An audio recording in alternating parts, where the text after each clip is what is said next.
If you move, she dies. That was the moment Duncan Hale stopped being invisible. For 8 months, nobody in Riverton had looked at him twice. Not once. He was the ghost behind the dumpster, the shadow that didn't count. But on that cold October night when a knife caught the parking lot light and a teenage girl hit the asphalt hard, something inside him, something everyone said a man like him couldn't possibly still have snapped wide open. He stood up, barefoot, bleeding, and completely alone.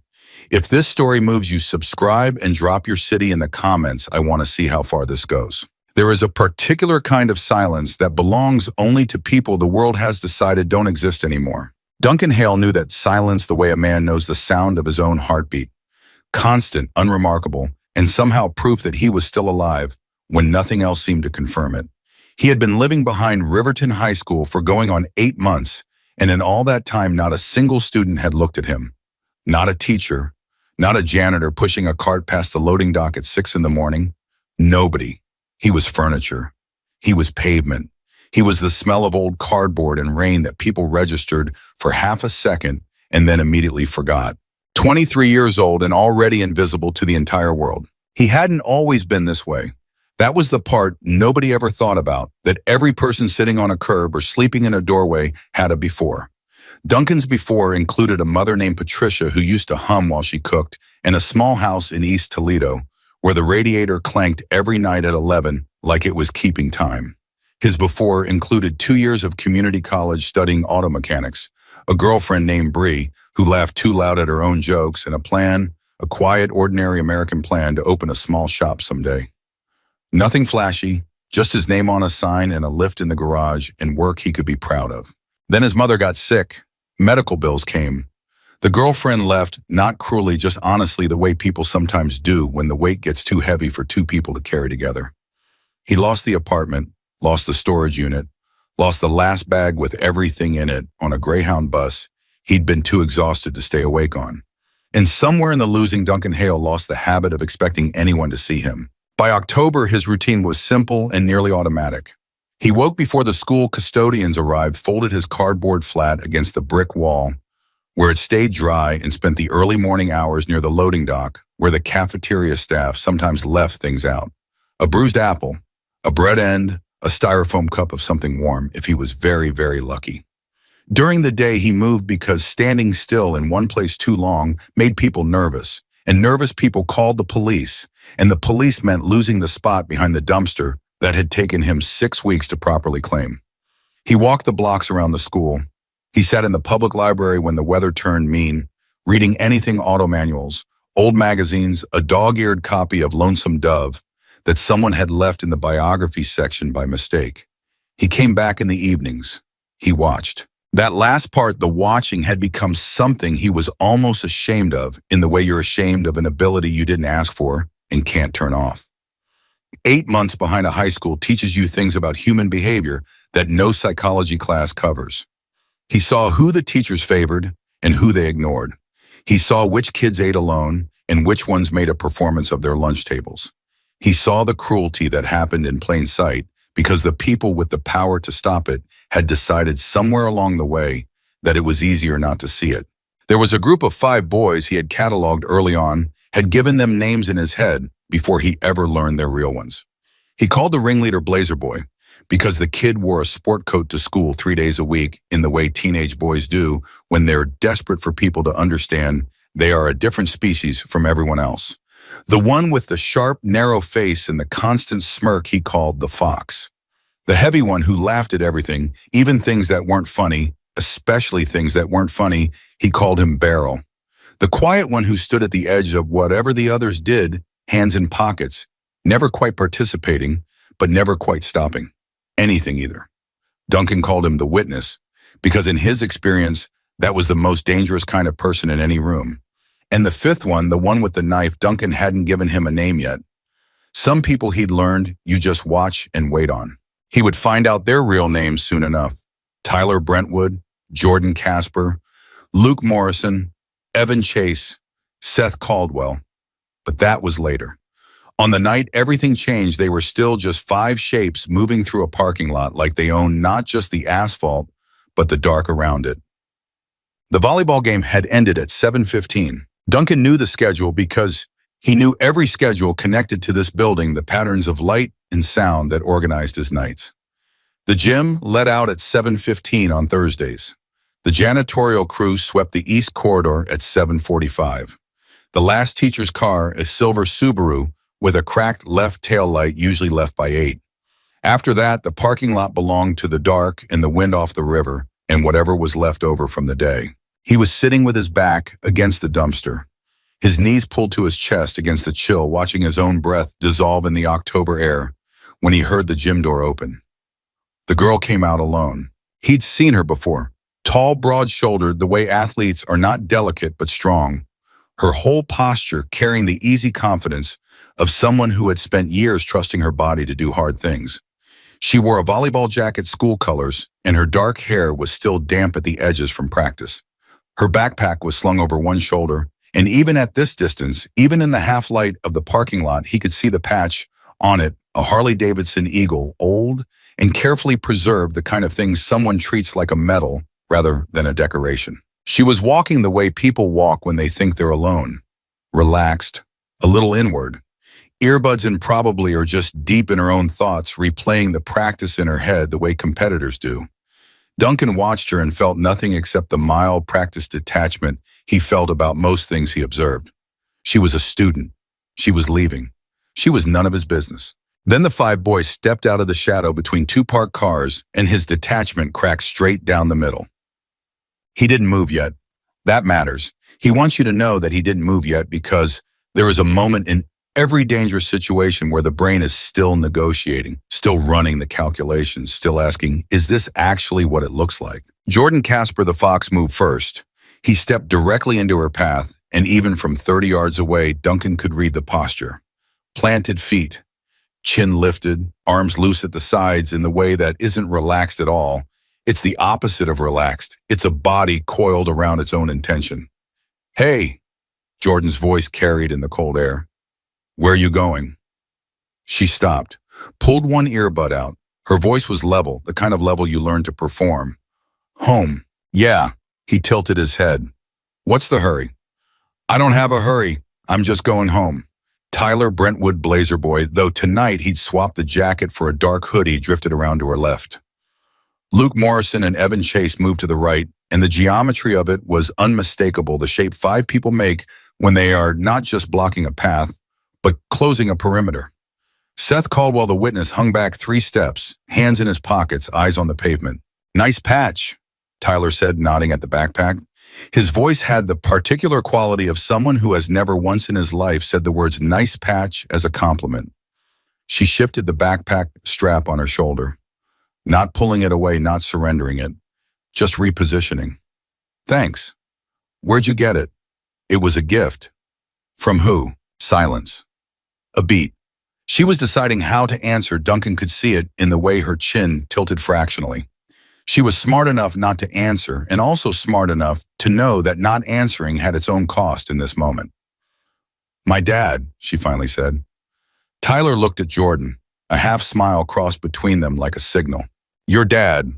Tyler repeated it slowly, the way people repeat things when they're not really listening to the content of the sentence, but listening for the sound of it, listening to see if it gives them something to use. What's your dad got to do with anything? I didn't say he did. The patch, though, he reached out and touched it, just the tip of one finger, just the edge of the eagle's wing. She didn't pull away because she understood that pulling away was its own kind of declaration, and she was still measuring the room, still calculating. That's a Hell's Angels thing, right? That's what that is. Her jaw tightened, just barely. It's just a patch. Your dad a biker. Silence. Because if your dad's a biker, Jordan said pleasantly, stepping half a step closer, he's not exactly going to be the kind of guy who calls the cops, is he? I mean, bikers, they handle things themselves, right? Isn't that like the whole thing? Something shifted in the air. Duncan felt it before he fully understood it. The conversation had crossed a line, not the line where things get mean, but the line after that, the one where they get specific, where they reveal that they've thought about this, prepared for it, decided something in advance. His hand pressed flat against the brick wall behind him. I'm leaving, she said, firm, final. She started to move around Jordan's left side. Jordan grabbed the backpack strap.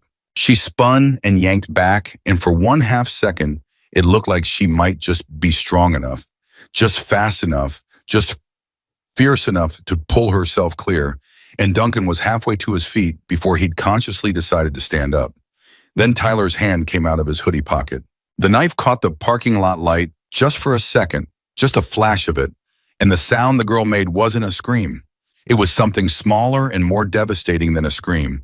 It was the sound of someone who has just understood that the situation they are in is not the situation they thought they were in, and the recalibration of that happens somewhere below language. She stumbled back. Jordan yanked the strap hard, and she went down to the asphalt on one knee, the backpack tearing off her shoulder. Tyler said quietly, almost conversationally, "Don't," and Duncan Hale stood up. He would not be able to explain it later. Not to the EMTs, not to the detective, not to the large, terrifying man who would sit beside his hospital bed and wait with absolute patience for every word. He would not be able to explain why he stood up, because the explanation required dismantling a wall he'd built out of 8 months of invisibility, 8 months of watching without intervening, 8 months of learning to separate himself from the drama of a world that had separated itself from him. He would only ever be able to say, "I saw her hit the ground, and something in me just stopped being okay with it." He came around the dumpster fast, and the cold asphalt was brutal under his bare feet, and he registered the pain of it distantly, the way you register background noise during a crisis present, but irrelevant. He covered the 30 yards in less time than any of them expected, a man coming out of the shadows barefoot to cover it, and when he planted himself between Kelly Mercer and Tyler Brentwood's knife, the 5 boys froze. Not because he was large. He wasn't particularly.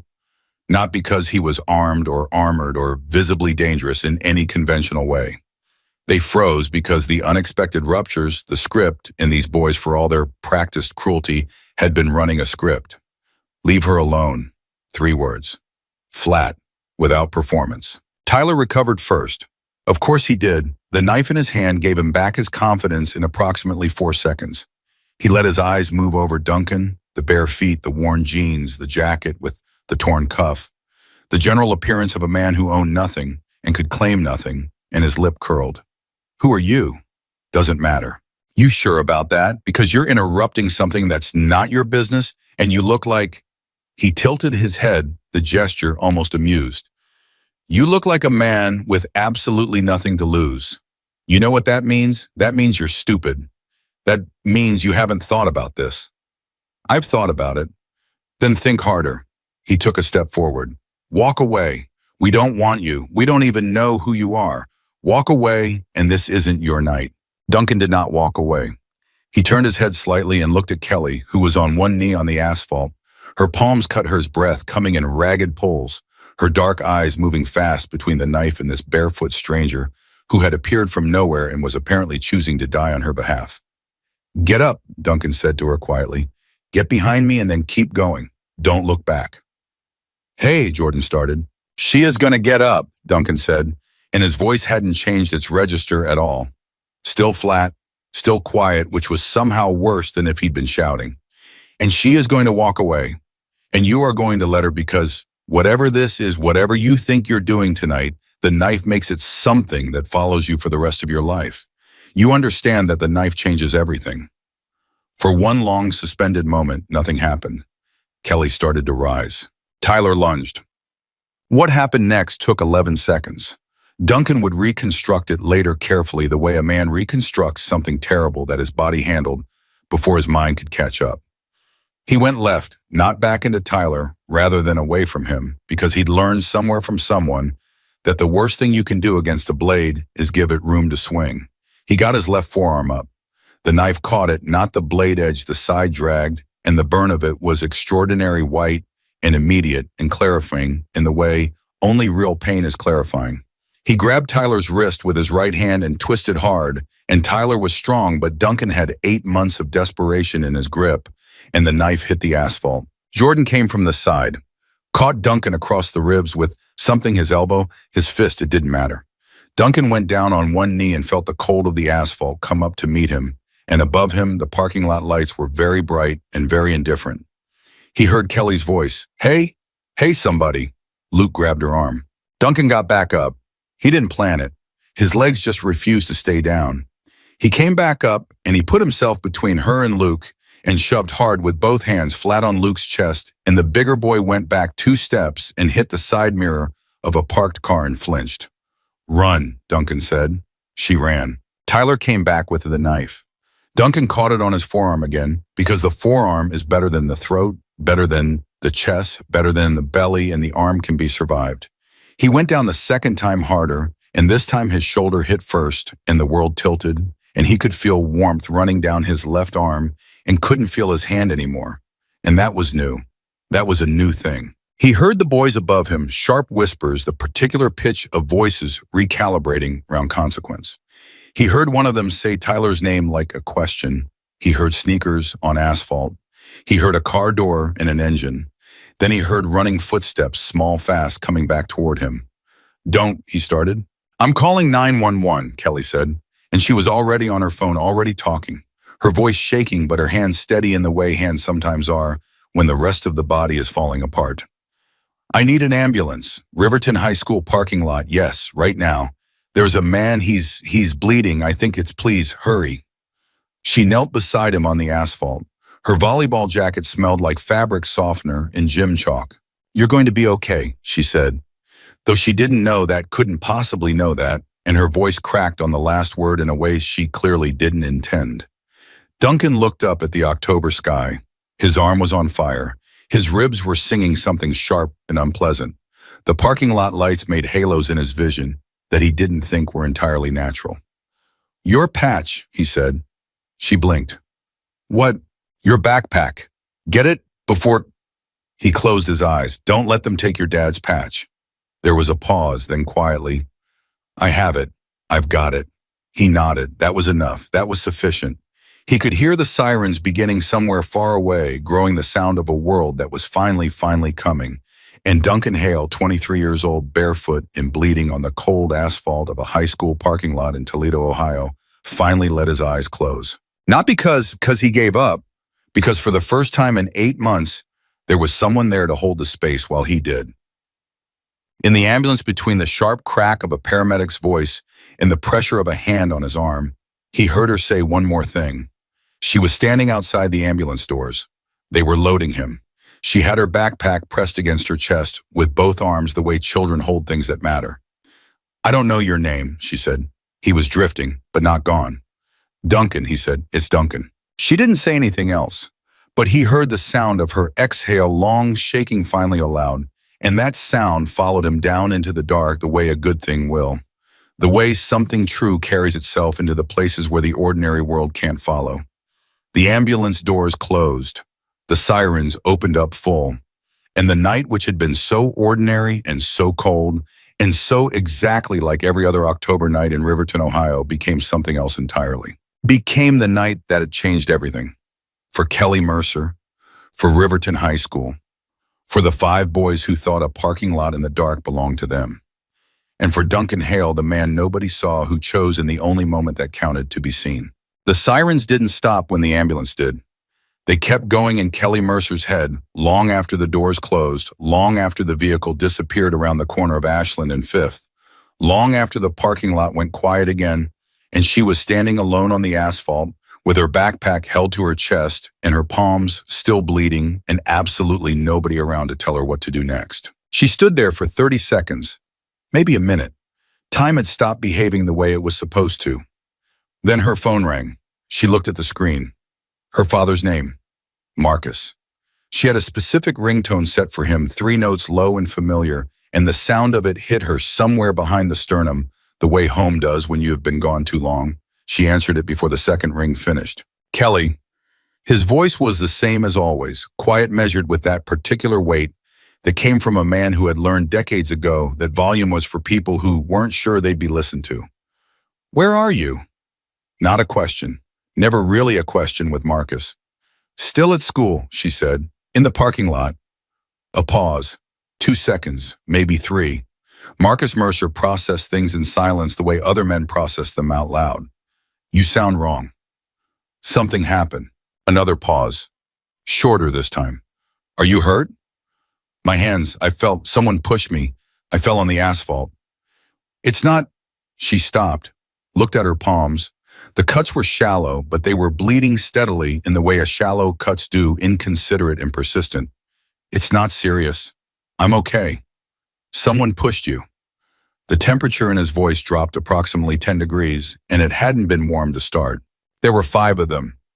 She said it fast, the way you pull a bandage, get it over with before you can think about it. 5 guys from school. They were waiting for me in the parking lot, between the cars where the lights don't reach. She heard him breathe just once, the kind of breath that isn't about oxygen. Go on. They had a knife, Dad. Her voice cracked on the last word, and she hated the crack in it, pressed her lips together and started again. One of them had a knife, and there was a man. I don't know him. I think he lives behind the school. I've never talked to him. I don't think anyone talks to him, but he came out of nowhere, and he put himself between me and the knife, and she stopped again. They stabbed him, or he got cut. I don't know the difference. I don't know how bad it was. He was bleeding really badly from his arm, and he told me to run, and I ran, but then I came back because I couldn't just leave him there. I know. 2 words, and in them something shifted. She knew that shift, had felt it a handful of times in her life. The thing that happened when Marcus Mercer moved from stillness into motion. It wasn't loud, it was the opposite of loud. That was always the part that scared people who didn't know him and reassured people who did. You did right. Is he alive? He was when they took him. He was talking. He told me his name. What's his name? Duncan. He said Duncan. Okay. She could hear him already moving, the sound of a chair, footsteps on hardwood, a door. You stay exactly where you are. Don't get in a car with anyone you don't know. The police are coming. I already called 911. I know, mine are coming too. A pause. Oi, is there anything else you need to tell me right now? She looked at the patch on her backpack. The eagle, the detail of the wings, the careful stitching. She thought about what Jordan Casper had said, bikers handle things themselves right, and the deliberate calculation in his voice when he said it, the way he'd been measuring the patch from the beginning, using it like her father's name was a wall he'd already found a door through. They knew about you, she said. The one who started it, he brought up the patch. He said bikers don't call their own cops. She breathed. I think they picked me because of you, because they thought it meant I wouldn't report it. The silence that followed was the longest one yet. When Marcus spoke again, his voice had not gotten louder. It had not gotten harder. It had gotten quieter. And that was worse. That was always worse. And she had known that her whole life. Okay, he said, simply. I'm on my way. The call ended. Kelly sat down on the curb, held her backpack in her lap, and waited. The first police cruiser arrived 6 minutes later. The officer was young, mid-20s, earnest face, the slightly over-careful posture of someone who was still aware of how they looked in the uniform. His name tag said Fuller. He crouched down to her eye level without being asked, to which she appreciated. You're Kelly. You made the 911 call. Yes. And you witnessed the assault on the individual they transported. I didn't just witness it. She met his eyes directly. It happened because of me. He stepped in front of the knife because of me. Officer Fuller wrote something in his notepad. Can you tell me what happened? She told him. She told him all of it, the 5 boys, the names she knew, because she'd gone to school with 2 of them since sophomore year, the knife, the way Jordan had grabbed her backpack, strapped the way Duncan had come out from behind the dumpster and planted himself in the space between her and everything that was about to happen to her. She told it cleanly, in order, without crying, because she had made a decision on the curb that she would not cry until she got home, and she was Marcus Mercer's daughter, and when she made a decision, it stayed made. Fuller was on his second page of notes when the second car arrived. Not a cruiser, a black SUV that parked at the lot's entrance, rather than inside it, which Kelly recognized as a particular kind of statement. A woman got out. 40 maybe, with close-cropped natural hair, and the kind of face that looked like it had evaluated 1,000 situations in 1,000 parking lots and had learned to take none of them at face value. She wore a jacket and slacks and showed her badge to Fuller with the efficiency of someone who didn't enjoy the ritual but understood its necessity. Detective Sarah Raines, she said. Violent crimes. I caught the dispatch on this one. She looked at Kelly. You're the victim. I'm the witness, Kelly said. The victim is at Toledo Memorial. His name is Duncan. Rains tilted her head at that, a micro-expression, just a fraction of a second before her face settled back into professional neutral. Last name he only told me Duncan. Okay. She sat down beside Kelly on the curb, which Fuller clearly hadn't expected. Talk to me. 22 minutes after Kelly's call to her father, two motorcycles turned into the Riverton High parking lot. Not a convoy, not a statement, just two bikes ridden by two men who parked neatly near the entrance and walked toward the cluster of police vehicles with the unhurried, deliberate movement of people who had every right to be exactly where they were. Marcus Mercer was 6'2", with hands that looked like they'd been designed for a body one size larger and a face that had stopped apologizing for itself somewhere around age 30. He wore a leather vest over a dark shirt, the Hells Angels insignia on the back visible from 50 yards, and he walked like a man who had never once in his life entered a room hoping to be ignored. The man with him, short or older with a gray beard and the kind of eyes that counted exits, automatically stayed 2 steps back. Not subordinate, strategic. Fuller stiffened when he saw them coming. Rains did not. Mr. Mercer. She stood, extended her hand. Detective Sarah Rains. Marcus looked at her hand for one beat, not dismissively, just measuring, and shook it. My daughter. She's safe. She's been very helpful. Rains nodded toward Kelly, who had already stood up and was moving toward her father with the focused walk of someone navigating a parking lot full of police officers with as much dignity as possible. Marcus caught her by the shoulders, first held her at arm's length, looked at her the way parents look at children after near misses reading the body, the face, the details running his own inventory that no paramedic's report could replace. Hands, he said. She turned them palm up. He looked at the cuts without flinching, then pulled her in and held her for 5 seconds. Not the extended emotional embrace of movies. 5 seconds, firm and complete, and then he stepped back. You did right, he said again. Same words as on the phone. They hit different in person. He saved me, Dad. The man who got stabbed, he had nothing. He was barefoot. He didn't even have shoes on, and he walked out onto that asphalt and put himself between me and Tyler's knife, and I know. Marcus's jaw worked once.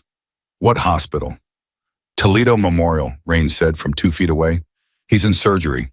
Marcus looked at the detective. The detective looked back. Between them passed the particular kind of communication that happens between two people who are each trying to figure out how much of the other one is going to be a problem. Am I going to have trouble with you? Marcus asked. Rains almost smiled. That depends entirely on whether you're planning to do something I have to arrest you for.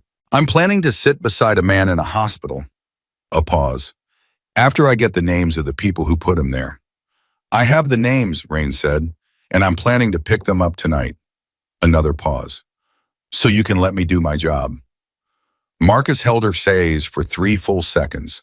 Then quietly, Tyler Brentwood, Jordan Casper, Luke Morrison, Evan Chase, Seth Caldwell. Rains blinked, just once. Your daughter gave you the names. My daughter gave me 3. I had the other 2 inside of 8 minutes. He said it without pride, the way you state a fact. Those boys have been a problem at this school for 2 years. There are 8 other families in this city who could have told you their names without thinking twice. The question is, why nobody asked? Fuller shifted his weight. Rains kept her eyes on Marcus. Mr. Mercer, she said carefully, I want to be straight with you. Good, I prefer it. I'm going to do my job. I'm going to do it right. But I need you to let me do it without what? Not aggressive, genuinely asking. Rains looked at him steadily. Without the kind of help that makes my case harder to prosecute. The pause that followed was the kind you could feel in your chest. Detective, Marcus said finally, the man who stepped between my daughter and a knife is lying in a hospital right now. He doesn't have a last name I can give you. He doesn't have an address or an insurance card or anyone to call. He has nothing, and he still did what he did. He stopped. I don't destroy things. I hold people accountable. There's a difference, see? I'd like to think you know that. Rains looked at him for a long moment. Then she nodded a short, decisive nod, the kind that closes a door on one conversation and opens another. Get to the hospital, she said. I'll reach you when I have something.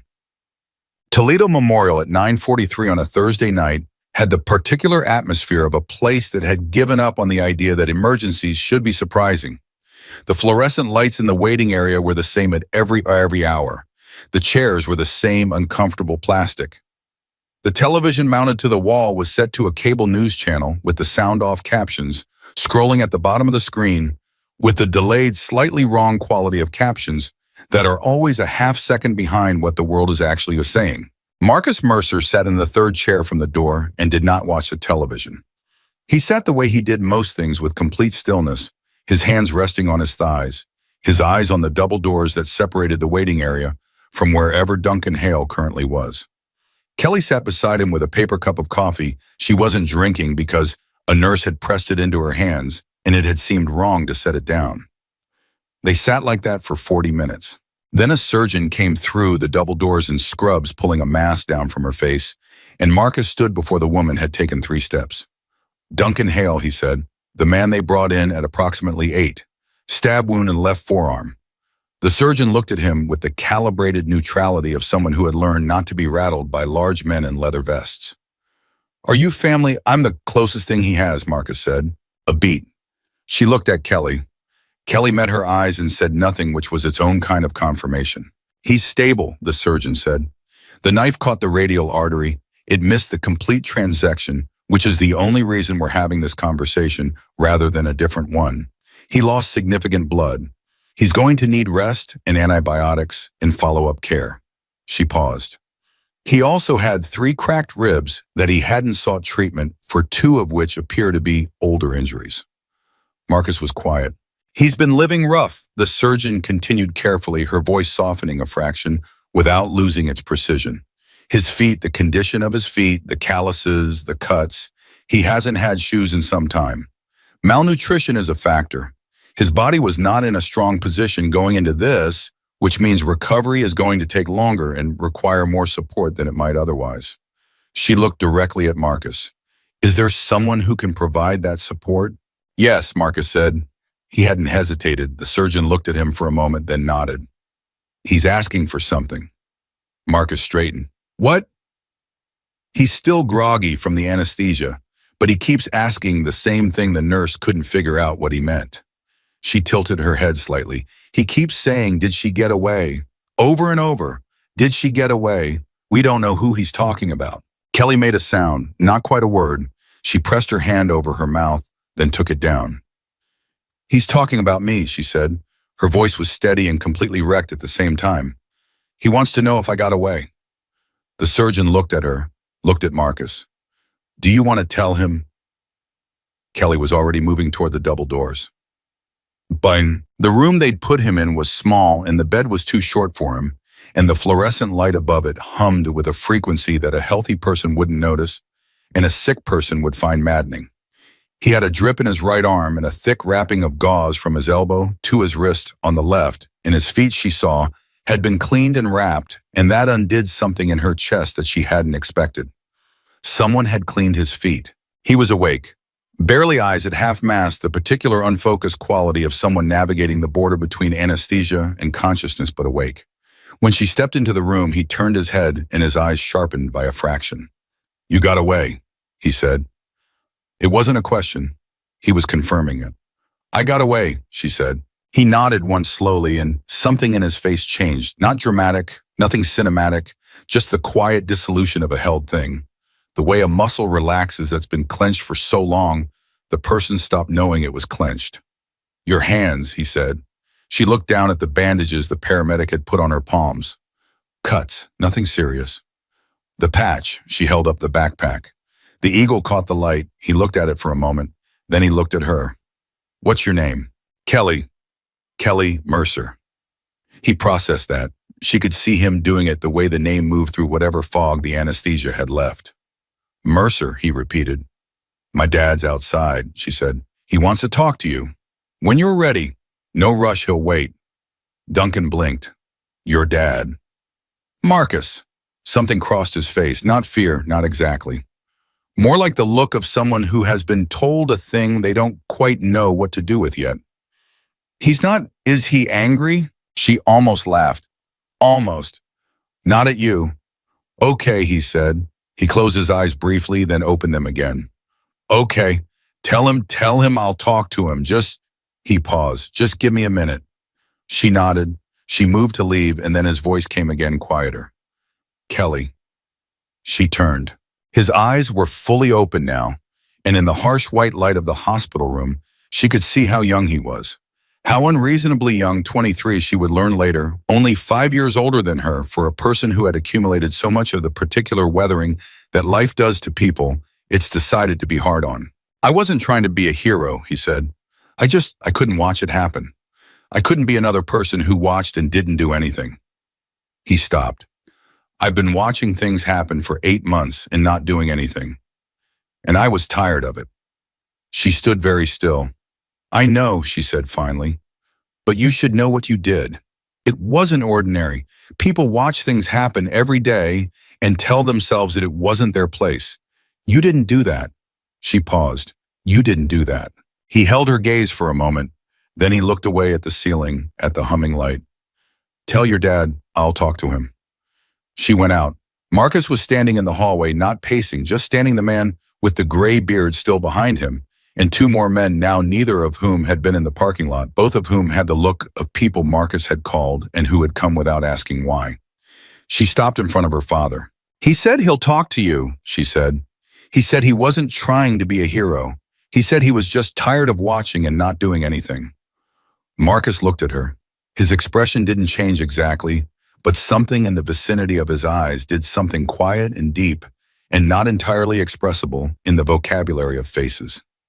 He put one hand briefly on the side of her head, the same gesture he'd used when she was small and had done something that mattered. Then he walked down the hallway toward Duncan Hale's room. He went in alone. He closed the door behind him. Kelly stood in the fluorescent hallway with her paper cup of cold coffee and her bandaged hands and her backpack with the eagle on it, and she listened to the sound of the hospital, the distant PA system, the rolling of a cart somewhere, the low murmur of voices from behind a closed door. And she thought about 8 months of a man living behind a dumpster at her school, 8 months of walking past that dumpster to volleyball practice and never once looking, 8 months of everyone never once looking. She thought about that for a long time. And somewhere inside the room at the end of the hall, her father sat beside a bed and began to listen to a man that the world had decided didn't count, and the world's decision started quietly and irrevocably to be undone. The 5 boys who thought the dark in that parking lot belonged to them were home by now. Tyler Brentwood was probably asleep. Jordan Casper was probably on his phone. Luke Morrison, Evan Chase, Seth Caldwell, comfortable, warm, certain in the way people are certain when they've never once been held to account for anything. Detective Sarah Raines was signing paperwork. And somewhere across the city of Toledo, Ohio, a phone call was being made, the first of many that would rearrange the world those 5 boys thought they lived in. It hadn't started yet. Not fully. But the thing that was coming had already been set in motion, the way an avalanche is set in motion, not loudly, not dramatically, but with the terrible quiet of something that has decided it is done waiting. Marcus Mercer closed the door behind him and stood still for a moment, the way he always did when he entered a room that required him to read it before he spoke in it. Duncan Hale was watching him from the bed. Not with fear, Marcus had walked into enough rooms to know the difference between a man who was afraid and a man who was simply being careful. Duncan was being careful. His eyes were clear despite the anesthesia fog tracking Marcus the way a person tracks something large and unfamiliar that has entered their space, not panicking, just accounting for it.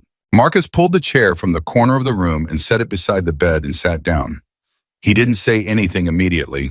He put his hands on his knees and looked at Duncan the way he'd looked at Kelly in the parking lot, reading the body, the face, the details, doing his own inventory. Duncan let him look. Finally, Marcus said, "How old are you?" 23. You from Toledo originally. East Side, born and raised. Marcus nodded slowly. My daughter said you told her you weren't trying to be a hero. Duncan shifted against the pillow. I wasn't. She also said you were barefoot. A pause. In October. Duncan said nothing. How long? Marcus said. Have you been living behind that school? The question landed differently than Duncan expected. Not why are you homeless, which was the question people asked when they wanted to assign blame before they'd finished hearing the answer. Not what happened to you, which was the question people asked when they wanted a story that would let them feel appropriately said and then move on. Just how long? As if the duration was the part that mattered. As if Marcus Mercer was calculating something. 8 months, Duncan said. Marcus was quiet for a moment. And in 8 months, you watched what went on at that school. Yeah, those 5 boys, you'd seen them before. Many times. Duncan looked at the ceiling. They had a pattern. Same targets, different days. The kid who eats lunch alone. The girl who cries in the east stairwell on Fridays. The sophomore with the hearing aid who waits for the late bus. He stopped. Nobody did anything. Teachers walked past. The principal, I saw him once a Tuesday morning, watched Tyler Brentwood back a kid against the wall and take his backpack, and the principal crossed the parking lot on the other side and got in his car and left. Something moved across Marcus's face. You saw that. I see everything. Duncan said it without bitterness, just fact. When you're invisible, people don't edit themselves. You see exactly what they are. Marcus leaned forward slightly, his elbows on his knees. I'm going to ask you something, and I want you to answer it straight. Okay. When you walked out from behind that dumpster, when you saw my daughter on the ground and the knife in that kid's hand, did you think you were going to live through it? The question sat in the room. Duncan turned his head and looked at Marcus directly. No, he said, not really. Marcus held his gaze. But you walked out anyway. She was on the ground. Duncan said it simply, as if it explained everything, and as if in fact it did. For a long moment, Marcus didn't speak. He looked at his own hands, the large scarred hands of a man who had spent 40 years in the world without gloves, and something worked through his expression that he didn't try to conceal and didn't try to perform. My daughter has her mother's stubbornness, he said finally. She came back. After you told her to run, she came back. I know, I heard her on the phone. She could have kept running. Yeah. She didn't? Marcus looked up. You two might have more in common than either of you knows. A pause. I owe you a debt. Duncan shook his head immediately. You don't owe me anything. I disagree. Marcus said it with the flat certainty of a man who had not come to the hospital to negotiate the terms of his gratitude. And when I tell you I disagree, I need you to understand that I don't say that lightly, and I don't say it and then forget I said it. He let that sit for a moment. Rest tonight, we'll talk more tomorrow, but I need you to know right now, before anything else, that you are not going back to that parking lot. Duncan opened his mouth. That's not a conversation, Marcus said quietly. That's a fact. Sleep. He stood, replaced the chair in the corner with the same precision he'd removed it with. At the door, he paused his hand on the frame and turned back. Duncan. He waited until the younger man met his eyes. Those boys, when you're 30, I want every detail you remember.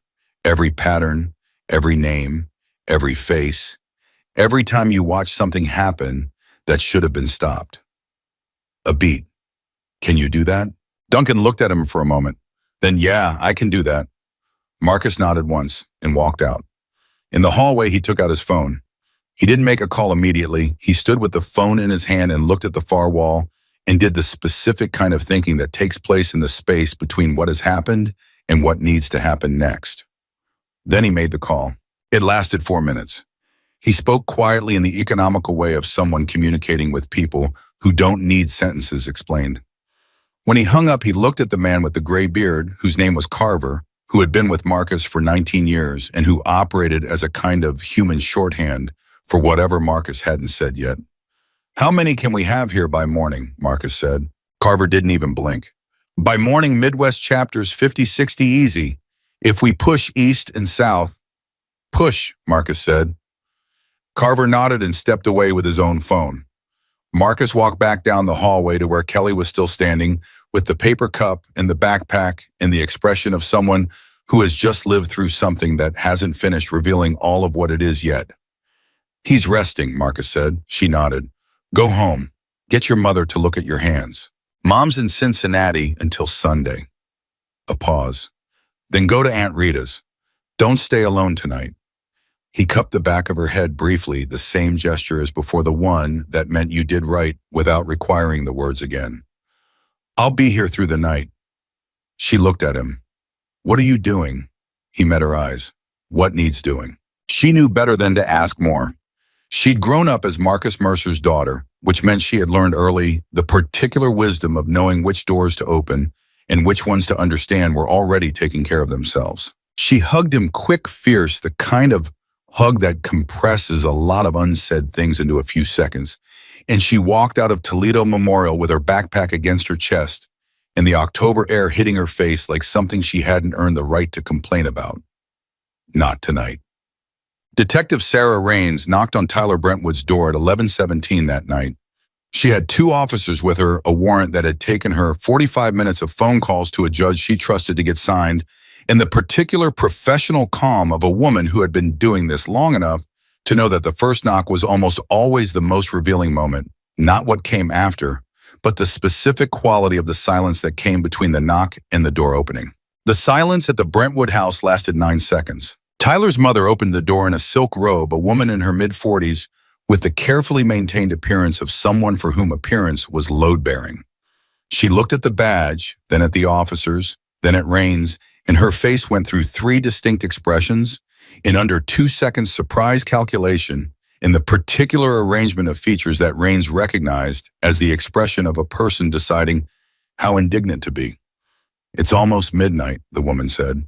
"Yes, ma'am. I'm Detective Raines, Toledo PD, Violent Crimes. I have a warrant for Tyler Brentwood. Is he home?" Tyler is 17 years old. "I'm aware the warrant covers his phone and any other electronic devices. I'd also like him to come with me voluntarily for questioning, or I can make it involuntary, either works." 3 beats of silence. Behind Mrs. Brentwood, somewhere upstairs, there was the sound of movement. A door. Footsteps. "You should call our attorney," Mrs. Brentwood said, but the steam had already gone out of it. She stepped back. Tyler appeared at the top of the stairs in sweatpants and a hoodie. Not the same hoodie as the parking lot, Raines noted. That one was probably already in a bag or a garbage can somewhere, and his face when he saw her did something interesting. It didn't go pale, it went careful, which told her that he had spent some part of the last 3 hours thinking about this moment, which meant he'd known it was coming, which meant the thing he'd done in the parking lot had not felt to him like the kind of thing a person gets away with entirely. That was useful information. "Tyler," she said, "come on down." He came down. His mother was already on the phone, the attorney presumably, and Tyler moved through the living room to the door with the focused non-expression of a teenager who had decided that the smart move was to look like he had nothing to hide. He was a good-looking kid, Raines thought. Strong jaw, clear eyes, the easy physicality of someone who had grown up with every advantage and had never learned to be uncomfortable in his own body. At the door, she let him go ahead of her, and then she paused. On the hallway console, between a decorative bowl and a framed family photo, was a sport coat. Navy expensive, the kind a teenage boy would wear 3 days a week to signal something about himself. Blazer boy, she thought, though she didn't know yet why the thought came with that specific phrasing. She walked out. The other 4 arrests happened within the same hour. Jordan Casper cried genuine tears, the sudden complete collapse of a 17-year-old boy who had spent 3 hours convincing himself nothing was going to happen, and then found out all at once that something was. Luke Morrison's father answered the door in a rage that lasted approximately 4 minutes before he saw the warrant and went very quiet. Evan Chase wasn't home. He was at a friend's house across town, and the officer who picked him up reported that Evan had said when the door opened, "I knew it. I knew somebody would find out." Seth Caldwell, the witness, opened his own bedroom window when he heard the knock downstairs and sat on the roof of the porch for 6 minutes before coming back inside. His mother found him there and did not know what to say, which was the most honest response anyone in any of those households had managed all night. By 1 in the morning, all 5 were processed. Raines sat at her desk with 5 case files, a very cold cup of coffee, and the specific kind of satisfaction that came not from an arrest, but from the moment before the arrests, when she'd pulled up the school's complaint records and found what was there. Or rather, what wasn't. In 2 years, 14 separate written complaints had been filed by students or parents regarding Tyler Brentwood, Jordan Casper, and associated names. Raines counted them twice to make sure. 14. Harassment theft, physical intimidation, 1 allegation of assault. 14 complaints, 0 formal disciplinary actions on record, and the notes attached to several of the files were stamped with a code she hadn't seen before and had to ask the night duty records officer to translate. The code meant reviewed and dismissed at administrative level. Every single one. She wrote 3 things in her notebook. Then she made a call to a contact in the district attorney's office, left a message, and made a second call to a woman she knew in the school board's financial oversight committee. Then she leaned back in her chair and thought about what Marcus Mercer had said in the parking lot. Those boys have been a problem at this school for 2 years. There are 8 other families in this city who could have told you their names without thinking twice. The question is, why nobody asked? She thought about that for a long time. Dawn came cold and gray over Toledo, and it arrived at Riverton High with company. The first bikes were in the parking lot before 6:30.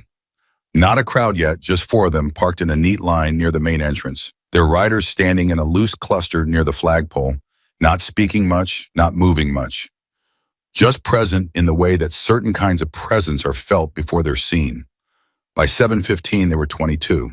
By 7:45, when the first school buses started pulling in, there were 40. They came from Columbus, from Cleveland, from Cincinnati, in Indianapolis, in Detroit, in Louisville, and Pittsburgh. Some had driven through the night. Some had gotten calls at 2 in the morning and left without eating breakfast or explaining much to anyone.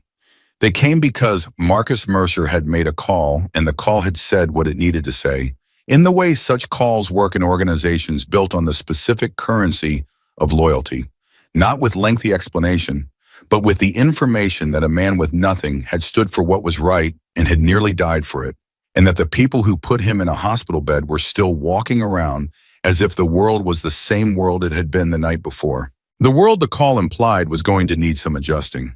250 by 8 o'clock. They filled the parking lot and lined the sidewalk in front of the school and stood in groups of 5 and 10 and 20.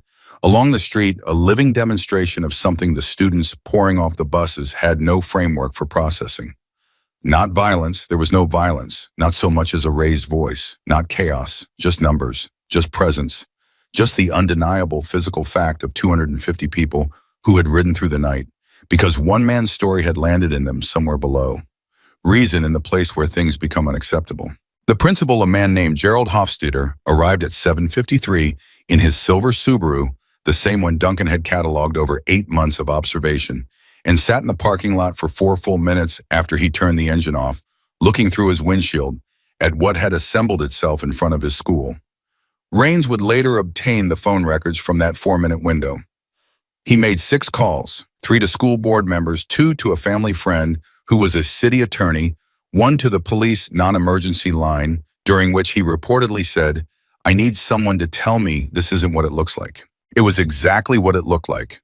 He got out of his car and walked toward the entrance with the expression of a man approaching something he had spent years not looking directly at. Marcus was standing at the top of the steps. Hofstadter stopped 4 feet away. He was a thick man, 60s, with the florid face of someone who ate too well and slept too comfortably and had spent too many years in a position that told him daily that his judgment was sound. "Mister," he started. "Mercer," Marcus said, "you know who I am." Hofstadter's jaw worked. "I'm going to need you to all of these people. This is school property, and I have a responsibility." "My daughter was attacked in your parking lot last night," Marcus said. He said it quietly without fire, which was worse, by boys who have been reported to this office 14 times. In 2 years, 14 complaints. I have copies of all of them. Hofstadter's face went very still. "Now." Marcus's eyes didn't leave him. "A man, a good man, a young man who had nothing, who lived behind your dumpster for 8 months while you drove past him every morning. That man is in a hospital right now because he did what every adult in this building should have done and didn't. He stood between my daughter and a knife." A pause. "You drove past him every morning for 8 months. Did you ever see him?" The silence stretched. Hofstadter began. "Did you ever see him?" Not louder, just slower. The principal's mouth closed. From the parking lot below, 250 people watched a man in a leather vest hold a space that the rules of the building hadn't been designed for and couldn't close.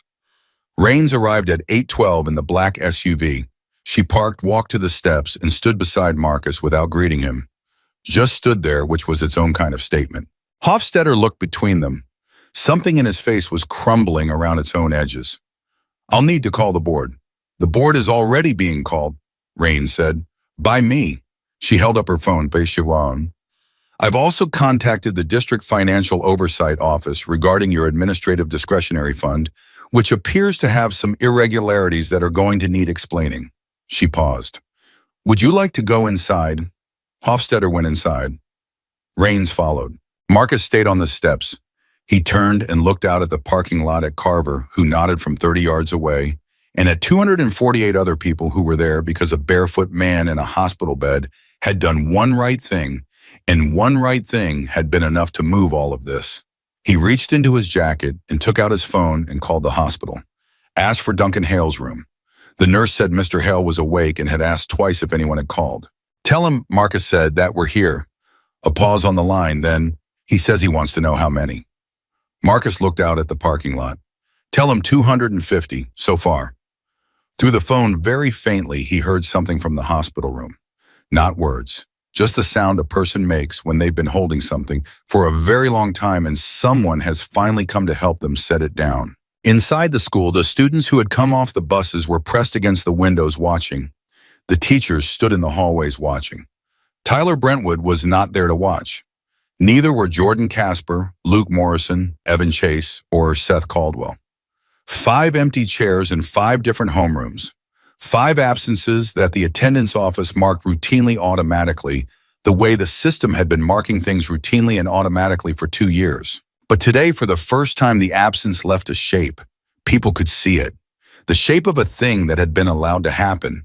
And really seeing it the way you see something when there are 250 witnesses to the act of looking, was the beginning of the end of pretending it hadn't been there all along. In a hallway off the main office, a girl named Amanda Cho, who had filed one of the 14 complaints 9 months ago and received in return a form letter and a code stamp and nothing else, stood at a window and watched the parking lot and felt something happening inside her chest that it took her a full minute to identify. It was the feeling of being believed. Not yet by a person, not yet by a name or a face or a voice speaking directly to her, but by the fact of 250 people who had driven through the night to stand in a parking lot because the silence had finally cost enough to make its price peaceable to continue paying. She pressed her palm flat against the cold window glass. Somewhere across the city, Duncan Hale was lying in a hospital bed with a wrapped arm and 3 cracked ribs and feet that had been cleaned for the first time in months, and the phone at his bedside was relaying a number. 250. He closed his eyes. For the first time in 8 months, the silence inside him didn't feel like disappearance. It felt like the moment before something begins. Amanda Cho was still standing at the window when the vice principal told everyone to go to homeroom. She didn't move immediately. She watched the parking lot, the rows of bikes, the men who stood without fidgeting, without performing anything, just present in the way that mountains are present. And she thought about the form letter she'd received 9 months ago. 2 paragraphs. Her complaint about Jordan Casper cornering her in the east stairwell, grabbing her wrist hard enough to leave a mark, telling her that if she told anyone, he'd make sure everyone knew things about her that weren't true and some that were. 2 paragraphs, a code stamp, and a sentence at the bottom that said this matter has been reviewed at the administrative level and determined to require no further action. No further action. She had read that sentence so many times she could see it without looking at the paper. She pulled out her phone. She found the photo she'd taken of the form letter the day she received it, the photo she'd taken because something told her to document it, even though nothing had told her what she'd eventually need the documentation for. She stared at it for a moment. Then she went to homeroom. She sat down. She opened her notebook. She wrote at the top of a blank page in handwriting that was steadier than she felt, "My name is Amanda Cho, and I want to tell someone what happened to me." She looked at it. Then she took out her phone and found the number for Toledo PD. She wasn't the only one. By 9:15 that morning, Detective Sarah Rains had received 4 calls from students at Riverton High. By 10:30, it was 9. By noon, when Rains was sitting across from Gerald Hofstetter in a conference room with a school board attorney and 2 representatives from the district office, the number had reached 14, the same number as the buried complaints, which was not a coincidence, but was instead the particular mathematics of silence, breaking. It doesn't trickle, it cascades, because every person who speaks makes it slightly more possible for the next person to speak and slightly less possible for the system to pretend it isn't hearing. Hofstetter sat at the conference table with his hands folded in front of him, and the expression of a man who had arrived at a destination he'd been traveling toward for a long time, without admitting he was moving. The school board attorney, a woman named Patricia Voss, who had the kind of face that processed situations in terms of liability rather than morality, was doing most of the talking. "My client has cooperated fully with this investigation," Voss said, "in any characterization of his conduct as deliberate. I have 14 complaints," Rain said, laying a folder on the table, "that were filed with this office, logged in this office's system, and then stamped with an administrative dismissal code that I've confirmed this morning is not a code that exists in the Toledo Unified School District's official protocol manual." She let that sit, which means someone created it for the specific purpose of closing complaints without processing them. She looked at Hofstadter directly. "I'm going to ask you once on the record with your attorney present, whose code is that?" Hofstadter looked at Voss. Voss said, "My client." "I'm asking him," Rain said, still calm, still that specific flatness that was the opposite of neutral, the flatness of someone who already had most of the answer and was offering the person across the table a choice about how the remaining piece arrived. Hofstadter's hands came apart on the table. He looked at them. He was 61 years old and had run Riverton High for 11 years, and had in those 11 years made a series of decisions that had each seemed individually defensible. A complaint from a family he knew to be litigious, easier to dismiss. A boy from a prominent family, easier to have a quiet conversation with the parents than to open a file that would require documentation and follow-up, and the kind of attention that created its own complications. And then the quiet conversation hadn't worked, and the next complaint came, and dismissing the second was easier than the first because the first had already been dismissed, and the logic of it had compounded the way bad logic does when nobody stops it, until he was sitting in a conference room looking at a folder with 14 complaints in it and a detective who was not going to let him explain his way around the number. "I created the code," he said. Voss closed her eyes briefly when Rain said, 4 years ago, after the Henderson situation." He said it with the flat affect of someone who has made the calculation that the only remaining move is the one he'd been avoiding longest. The Henderson family had filed a complaint against it. Doesn't matter. What matters is the board didn't want a formal investigation that year because of the accreditation review, and I was told I was given to understand that certain complaints should be handled quietly. Given to understand by whom? He named a name. Rains wrote it down. The school board representative, a young man named Davis, who had been quiet for the entire meeting and had the look of someone realizing progressively that the room he'd walked into was not the room he'd been briefed on, leaned forward. "Who authorized..." How you say Miles? "Nobody authorized anything formally," Hofstadter said, and his voice had taken on the specific exhausted quality of a secret that has been held so long it's become heavier than the truth it was hiding. That was the point. Nothing was formal. Everything was implied, communicated, understood. He looked at the table. "I understood what was expected of me. And the discretionary fund," Rain said. Voss started to speak. "The $1.2 million, Rains continued as if Voss hadn't moved her mouth, "that the Financial Oversight Office has been looking at since 6 this morning. Where did it go?" Long silence. "Some of it," Hofstadter said very quietly, "went to settlements, private settlements, with families who complained and then stopped complaining." The room was very still. "You paid families," Rains said, "to drop complaints. With school funds." He didn't answer. He didn't have to. Davis stood up from the table. He wasn't fleeing. He was the school board representative. He couldn't flee, but he stood up the way people stand up when they need their body to do something, while their mind catches up to what it's just heard. He looked at Hofstadter with an expression that was trying to decide between fury and something closer to grief, and hadn't landed yet on either. "Gerald," he said, "just the name.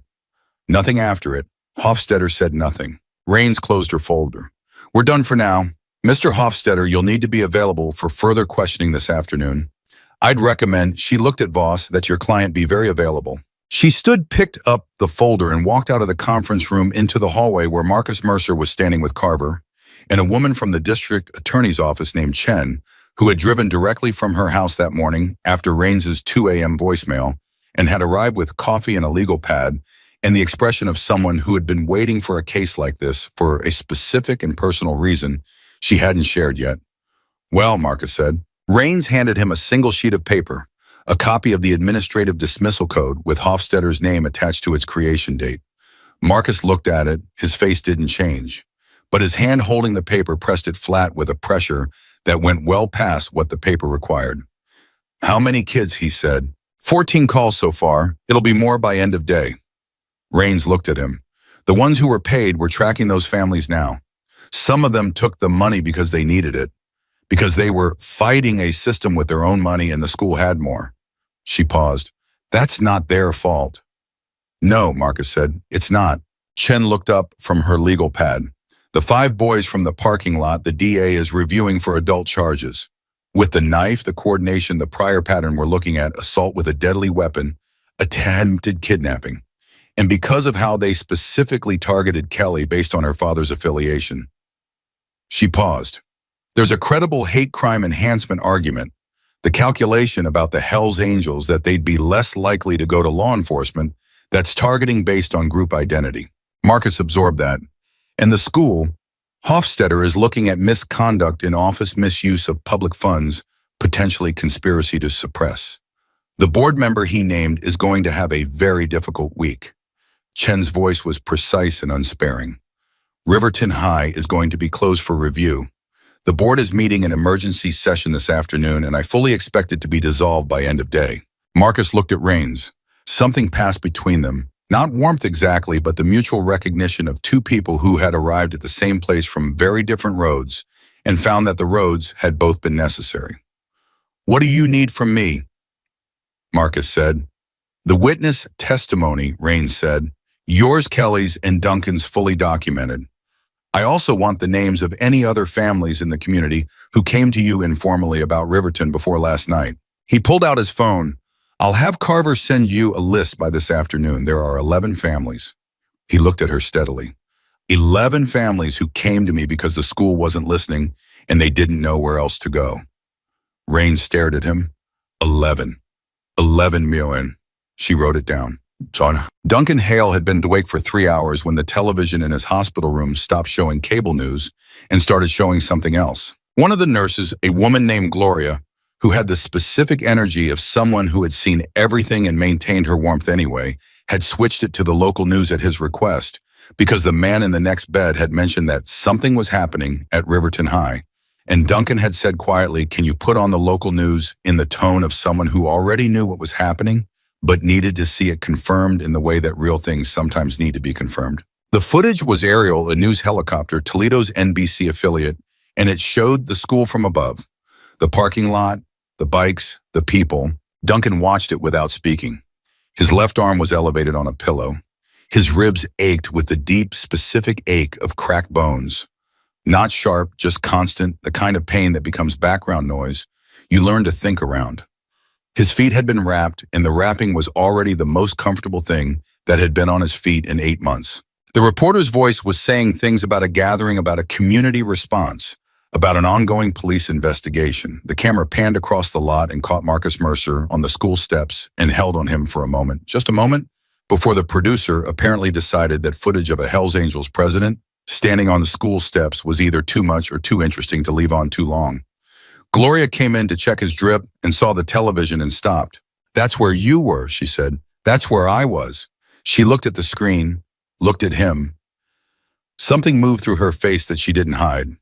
"Honey," she said, and her voice had the particular quality of a word that's carrying more than its own weight. "How long were you behind that dumpster?" 8 months. She was quiet for a moment. Then she adjusted the drip with the practiced efficiency of someone who processes emotion and keeps working at the same time. "You got anybody family?" "My mom passed 2 years ago. Dad was never..." He stopped. "No, not really." She nodded, not with pity, with a specific acknowledgement of a person who understands that no sometimes means "I stopped looking for yes." "Well," she said, "you got 250 somebodies in that parking lot right now." He looked at the television. "Yeah," he said, "I guess I do." She patted his good arm and went out. He kept watching. At 11:40, his room door opened and Kelly came in. She was in school-clothes jeans, her volleyball jacket, and her hands were freshly bandaged, and she looked like someone who had slept approximately 4 hours and considered it sufficient. She had her backpack, the eagle patch, facing out. You're supposed to be in school, he said. School's closed. She sat in the chair, not the corner chair, the one her father had moved to the bedside, and that had stayed there. Well, not officially yet, but nobody's in class. The board is meeting. There are reporters outside. She looked at the television. You saw, yeah. How are you feeling? I'm like someone stabbed me in the arm and broke 3 ribs. So accurate. He almost smiled. Yeah, accurate. She put her backpack on her knees. My dad called me 20 minutes ago. He said Hofstetter confessed. Duncan turned his head toward her. He created a fake code to dismiss complaints, she said. 14 of them. He paid families to drop things. School money. She shook her head. 11 families came to my dad privately because the school wouldn't listen to them. Duncan was very still. He was thinking of 14 months of watching the kid with the hearing aid, the girl who cried in the east stairwell, the sophomore who waited for the late bus. He was putting faces to numbers. He was doing the specific, terrible math of a person who has been a witness and is now being told the full scope of what they witnessed. I saw some of those kids, he said. I know. Her voice was quiet. I saw things happen to them and He stopped. I watched. For 8 months I watched. You didn't have a phone. You didn't have an address. You didn't have... I had a voice, he said. I had a voice the whole time. The room was quiet for a moment. Not uncomfortable, the kind of quiet that happens between people when something true has been said, and both of them are giving it the space it deserves. You used it when it counted, Kelly said. It almost wasn't enough. Almost isn't the same as wasn't. She looked at him steadily. The directness in it was unmistakably her father's. You're here. I'm here. Those 5 are processed. Hofstetter is confessing. The board is being dissolved. The families who got paid off are being found. A pause. Amanda Cho called the police this morning. She's one of the 14. She said she's been carrying a photo of the dismissal letter in her phone for 9 months, waiting for the moment to use it. Duncan closed his eyes briefly. She said, and she told this to a reporter, so I'm not sharing anything private. She said she called because she heard about you, about what you did. She said if a man with nothing could stand up, then she could pick up the phone. Kelly paused. That's going to be on the evening news. Duncan opened his eyes and looked at the ceiling. I didn't do it for any of that, he said. I know. That's why it matters. At 12:30, the door opened again and Marcus came in. He was still in the leather vest, still unhurried, but there was something different in him now, a resolved quality, the look of a person who has done what they came to do and is beginning to take stock of what it can and what it built. He looked at Kelly. Go get something to eat. I'm fine. Kelly. She went. She took her backpack and she gave Duncan one last look. Not goodbye, just a look that said, I'll be back in the language of someone who means it, and she left. Marcus sat down in the chair. He was quiet for a moment, which Duncan had learned by now was just Marcus thinking. Hofstetter folded, Marcus said. Kelly told me. The 5 boys, they're being charged as adults. Assault with a deadly weapon, attempted kidnapping, hate crime enhancement. He paused. Their families have been very quiet this morning. Yesterday, those were prominent people in the city. Today, their phones are ringing and nobody's calling to congratulate them. Duncan nodded. Rains is good, Marcus said. She's going to close this properly. I want you to know that. She doesn't need me to make it happen.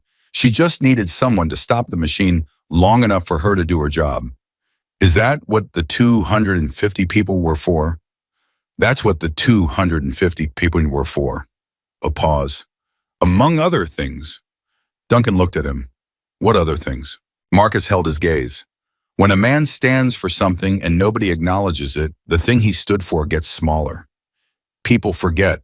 The story shrinks to fit the space that's given to it. His voice was even measured the voice of someone who has thought about this rather than feeling it in the moment. 250 people in a parking lot means the story doesn't shrink. It means what you did gets the size it deserves. And Duncan was quiet for a long moment. I want to ask you something, he said finally. Go ahead. Why does it matter to you, past Kelly, past what I did for her? Why does it matter to you personally what happens to me? Marcus looked at him. Something in his face opened not wide, not dramatically, but the way a door opens when someone who has been standing on the other side decides to stop holding it closed. "26 years ago," Marcus said.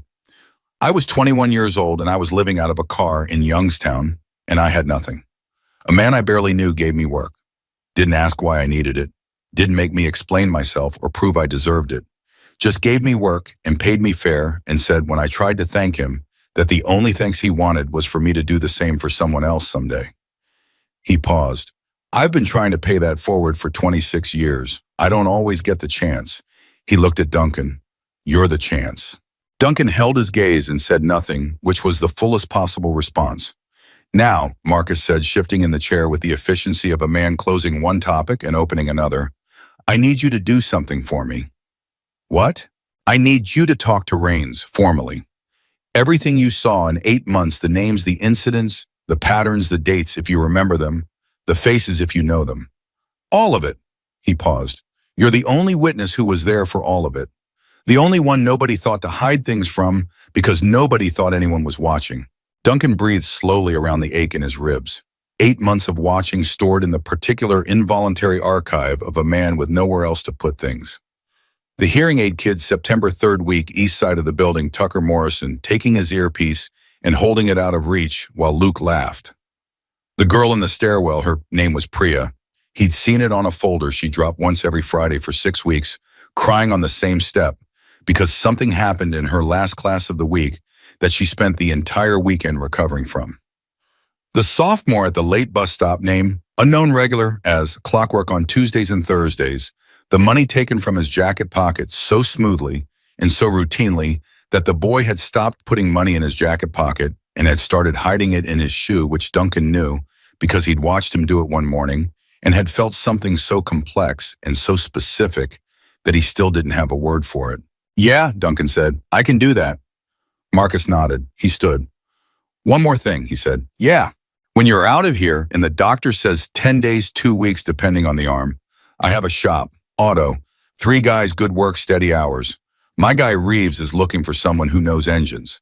He said it with the same flatness. He said everything, which meant it wasn't casual, but it wasn't heavy either. It was a door held open. "You said East Toledo Community College auto mechanics." Duncan stared at him. "How do you know I said that?" "Kelly told me what you told her last night." Marcus picked up his jacket from the back of the chair. "You don't have to decide now. You don't have to decide anything now except to rest and let your arm heal." He moved toward the door. "But the offer doesn't expire." He went out.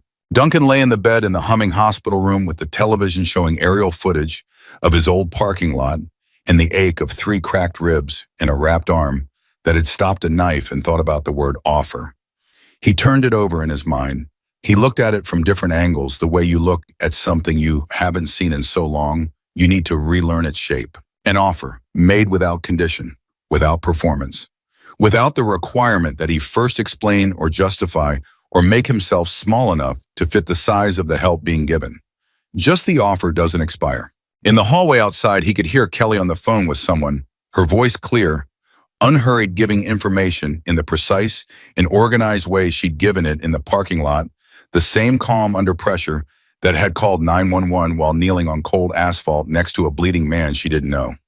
He could hear Gloria 2 rooms down talking to a patient in the specific warm shorthand of someone who had been doing this work long enough to know what people needed to hear and what they needed to have done for them. He could hear faintly the distant sound of motorcycles, not leaving, just present, still there. He thought about Amanda Cho, who had kept a photograph on her phone for 9 months waiting for the moment.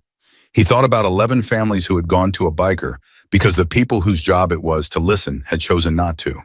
He thought about a girl in an east stairwell on Fridays, and a boy who hid money in his shoe, and a principal who had driven past him every morning for 8 months and looked through him the way people look through things they've decided not to see. He thought about what Kelly had said, you used your voice when it counted. He turned that over too. The problem with a voice, he thought, was that once you used it, once you stood up in a parking lot barefoot and bleeding and said, leave her alone, you couldn't easily go back to silence. Not because the world wouldn't let you, but because you wouldn't let yourself. Because something in the act of speaking, of choosing to be seen, of stepping into the space between a knife and a person who shouldn't be on the ground, something in that act rewired the internal architecture of a man quietly and permanently in ways he was only beginning to understand. He had been invisible for 8 months. He was not invisible anymore. And the world, it turned out, the real world, the one underneath the official world that had failed so many people for so long, the real world had been paying attention the whole time. It had just been waiting for someone to give it a reason to show up. 250 reasons, as it turned out, and counting. By 4 o'clock that afternoon, the Toledo School Board had been dissolved by emergency order. Gerald Hofstetter had been placed on administrative leave pending criminal charges. The district attorney had officially announced adult charges against all 5 boys, and the press conference was carried live on 3 local channels and picked up by national feeds before 5 o'clock.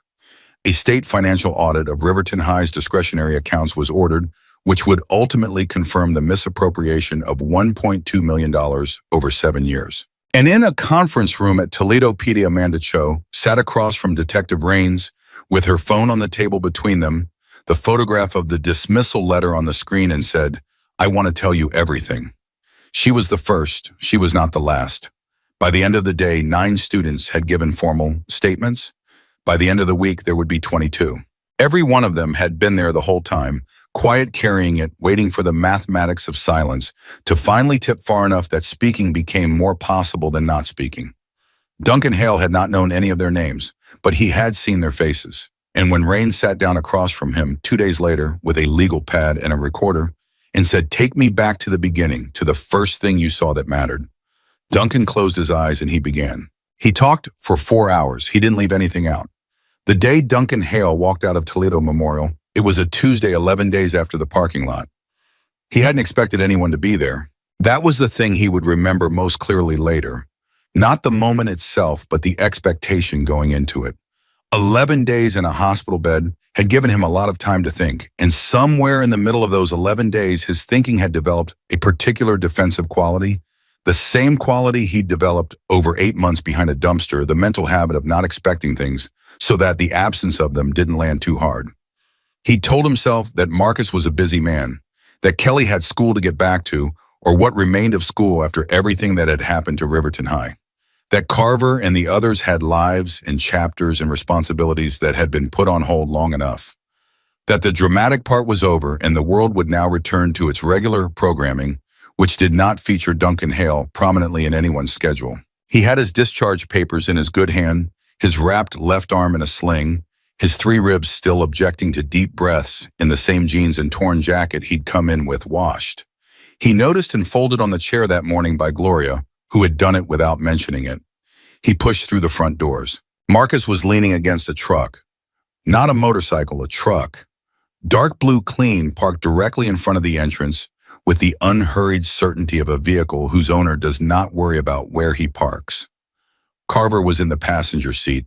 Kelly was standing outside the truck with her backpack on both shoulders, the eagle patch facing out, and when the doors opened and she saw him, she did something he hadn't seen her do yet in 11 days of hospital visits. She broke into a full, unguarded smile, not the careful, composed expression of Marcus Mercer's daughter managing a difficult situation, not the focused, clear-eyed competence of the girl who had called 911 on cold asphalt.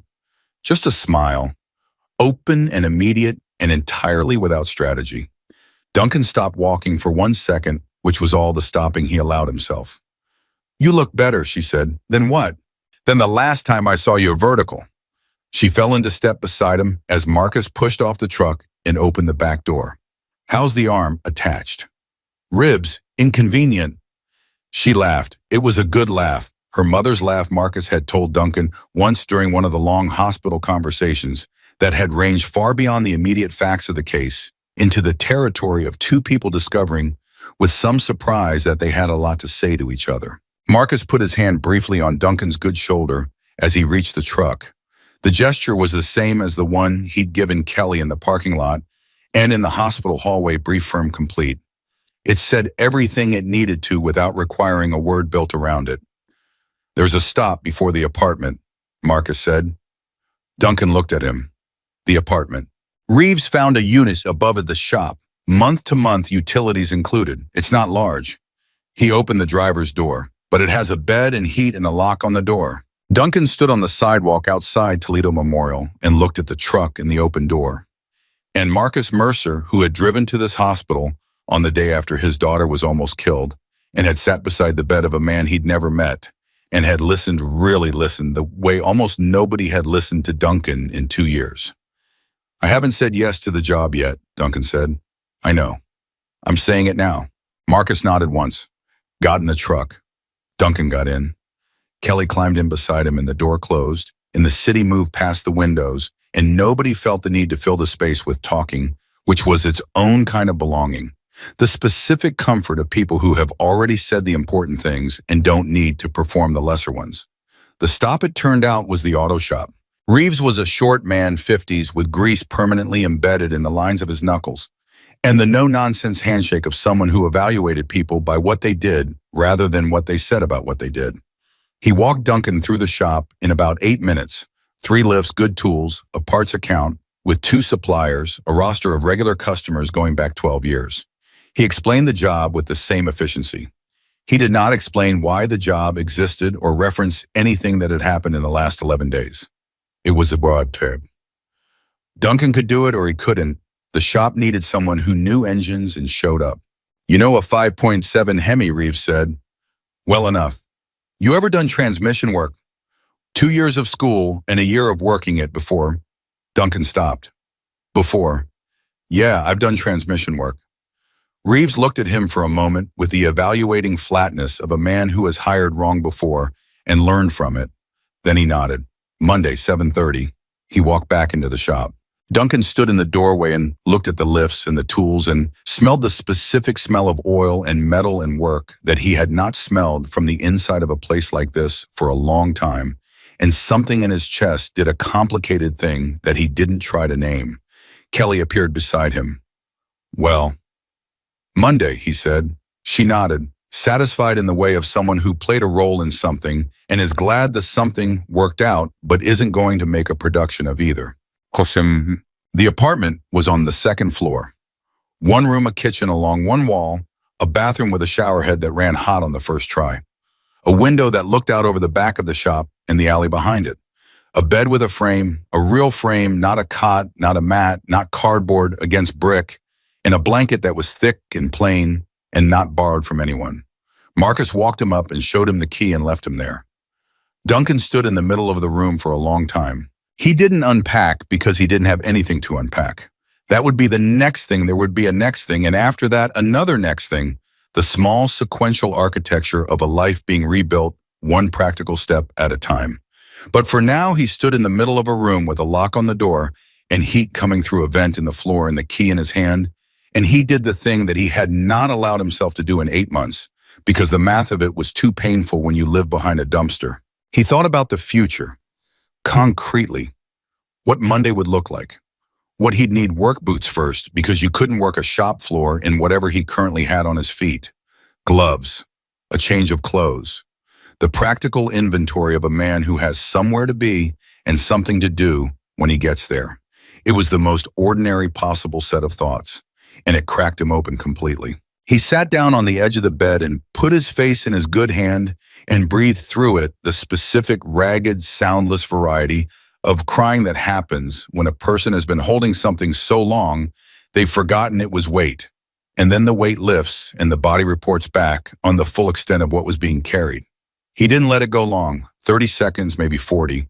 Then he wiped his face with the back of his hand and sat straight and looked at the window and thought, okay, Monday. He was still sitting like that when his phone rang. The phone was new prepaid, bought by Marcus 2 days ago, on the grounds that a man who was going to be a witness in an ongoing criminal case needed to be reachable. Duncan had accepted it with the same complicated mixture of resistance and necessity with which he'd been accepting everything Marcus offered, aware of the debt, uncomfortable with the awareness and understanding slowly that Marcus didn't experience the word debt the same way Duncan did. That for Marcus, this was simply the paying forward of a thing he'd received 26 years ago in Youngstown, and the only thanks he wanted was the same thanks that man had wanted from him. The number on the screen was Rain's. "You're out," she said when he answered. Not a question. "About an hour ago." "Good. I have something to tell you." A pause, Rains's pause, had a specific quality he'd learned over 11 days of calls and meetings, the pause of a woman organizing information before she released it. The DEA confirmed this morning all five are being charged as adults. Tyler Brentwood, assault with a deadly weapon, attempted kidnapping, hate crime enhancement. The others varying degrees but all serious. Jordan Casper is looking at the same charges as Tyler based on his role. The others are slightly lesser, but none of them are walking away clean. Duncan breathed. Okay. Hofstetter has entered into a cooperation agreement with the DA. He's giving up the board member who pressured him, the mechanism of the fund, everything. In exchange for cooperation, he gets a reduced charge, but he's done. License revoked, career over. Another pause. The 1.2 million. We've traced most of it. Some went to private settlements, 7 families. We're in contact with all of them. They're being offered the opportunity to file civil suits now that the confidentiality agreements are being challenged as coerced. And the families that don't have, that the ones who never complained because they didn't think anything would happen. That's why I'm calling. Her voice shifted slightly, still precise, but carrying something underneath the precision. Your testimony, the 4 hours you gave me last week, the incidents you described, dates, locations, descriptions, patterns, I've been able to corroborate 8 of them through security footage that Hofstetter's office hadn't gotten around to deleting because apparently nobody thought the guy behind the dumpster was keeping mental records. A pause. Duncan, your testimony is the spine of this case. You were the one witness nobody edited themselves for. You saw the real version. He was quiet for a moment. The weight of that moved through him slowly. What happens now, he said. Now it goes through the system the way it's supposed to, slowly, carefully with documentation. It's not going to be fast. She paused. But it's going to be complete. I'm going to make sure of that. One more pause shorter. I don't say that to everyone. I want you to know I mean it specifically. Yeah, he said, I know. Take care of the arm, she said. I'll be in touch. She hung up. He sat with the phone in his hand and thought about 8 families. 7 who'd taken money to go quiet when Amanda Cho, who'd kept a photograph for 9 months and waited. 22 students who had given statements. The 11 families who'd gone to Marcus because there was nowhere official left to go. All that weight carried quietly by people the system had decided were less important than its own smooth operation. He thought about visibility, about what it meant to be seen and what it cost to be unseen, and the strange sideways way that a man living behind a dumpster had become the clearest-eyed witness in the whole machinery of a cover-up precisely because nobody thought to close the curtain against him. 3 weeks later, on a Saturday afternoon, Kelly came to the shop. Duncan was under a Silverado when he heard boots on the concrete and recognized them by now. The particular rhythm of someone who walked with purpose but without hurry, her father's daughter in that specific way. He rolled out from under the truck. She was in jeans and her volleyball jacket, the backpack on one shoulder, the patch catching the shop light. She had coffee, 2 cups from the place on Clement Street that Marcus had introduced him to, the one where the owner knew Marcus's order before he spoke it and had added Duncan's to the rotation after the second visit. You're working Saturdays now, she said, handing him a cup. Reeves asked. I said yes. He sat up, took the coffee. How's school? This was a complicated question, and they both knew it. Riverton High had been shuttered since the board dissolution. The students had been redistributed across 3 other schools in the district, while a state oversight committee worked through the institutional wreckage. Kelly had been placed at Eastview, which had a volleyball program, which she had immediately joined because Kelly Mercer's response to disruption was to find the thing she was good at and keep doing it. It's okay, she said. Different. The team is decent. She sat down on a stool near the workbench. Amanda Cho is at Eastview too. Duncan looked at her. We've been talking, Kelly said. She's remarkable. She carried that photograph for 9 months. 9 months of waiting for the right moment and never talking herself out of it. She paused. She said something to me last week that I keep thinking about. What? She said the reason she finally called, the reason that morning felt like the moment, it wasn't the 250 bikes. It wasn't even my dad. It was you. Kelly held his gaze. She said she heard about a man with nothing who chose to stand up anyway. And she thought if he could do it with everything against him, then I can pick up the phone. A pause. She said that's what courage actually is, not the absence of fear, not strength or choice in your resources, Just choosing to act when every reason not to is bigger than every reason to. Duncan looked at his coffee cup. The thing that moved through him was too specific to name and too important to dismiss with a gesture, so he let it sit. She's right, he said finally. I know. But I wasn't being courageous, he said. I've told you that. You've told me you weren't trying to be a hero. That's different. Kelly leaned forward on the stool. Courage isn't a feeling, it's an action. You can do a courageous thing and feel nothing but exhaustion and adrenaline. The fact that you didn't feel heroic doesn't mean you didn't act that way. Amanda knows the difference. That's why it landed the way it did. He thought about that. How's your arm? She said, shifting gears with the ease of someone who can hold a heavy conversation and still breathe inside it. PT starts Wednesday. Doc says full function probably, with time. Good. She stood. Dad wants to know if you're coming Sunday. Sunday had become a thing over the last 3 weeks' dinner at Marcus's house, the first of which had been awkward in the particular way of a barefoot stranger in a hospital bed, now sitting at a real table with real people who had decided he was one of theirs, and the second of which had been less awkward, and the third had been easy in a way Duncan hadn't experienced since his mother was alive, and he had it before. Yeah, he said, I'll be there. She smiled the same open, unguarded smile as outside the hospital, the one with no strategy in it. She picked up her backpack and she was almost at the shop door when she turned around. Duncan? He looked up. She unzipped the front pocket of the backpack and took something out. She crossed the shop floor and held it out to him. It was a patch, not the eagle that was still on her backpack, still preserved. This was different. A small embroidered patch, knew the stitching, clean and deliberate. He took it and looked at it. It was his name. Just that Duncan above a small design that he recognized after a moment as the outline of a boot print. Bear. Walking forward. My dad had it made, she said. He said in the Brotherhood, the patch is how you show who you are and where you belong. She paused. He said you earned one. Duncan held the patch in his palm and looked at it for a long time. He wasn't a Hell's Angel. He wasn't about to become one. That wasn't the point, and they all knew it. The point was the gesture beneath the object, the statement that a person who has been invisible has a name, and the name means something, and the something is you were seen, you are seen, you will continue to be seen. He closed his hand around it.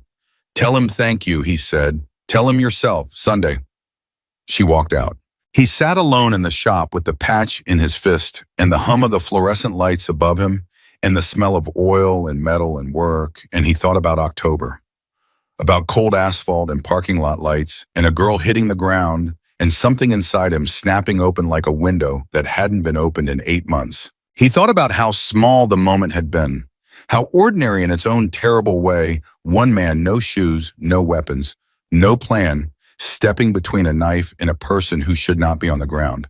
How nothing about it had felt large in the doing of it.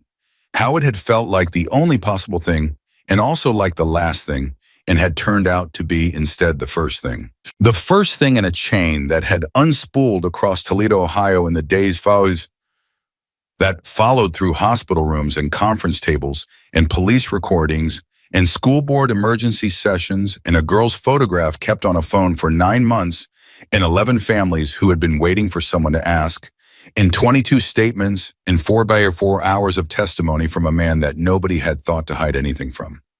All of it from one barefoot man who was tired of watching. Duncan Hale put the patch in the pocket of his work shirt. He picked up his coffee. He rolled back under the truck. He had work to do. And for the first time in a long time, for the first time since a radiator in East Toledo clanked every night at 11, like it was keeping time, since a woman named Patricia hummed while she cooked, since the word before had meant something other than loss, Duncan Hale was exactly where he was supposed to be. Seen, steady, home. That was enough. That was, in the end, everything. In Toledo, Ohio, the silence had cost too much for too long. It took one man with nothing, no shoes, no phone, no address to show a city what it had been looking away from. Duncan Hale didn't save a girl in a parking lot because he was brave. He saved her because he was finally irreversibly done with the cost of staying quiet. And in doing so, he reminded every person whose complaint had been dismissed, whose form letter was stamped and filed and forgotten, whose voice had been made small by people with power and no conscience. He reminded every one of them that silence is not the same as consent, and that one person choosing to speak even from the ground, even barefoot and bleeding, can be enough to move the whole world a few degrees toward what it was always supposed to be.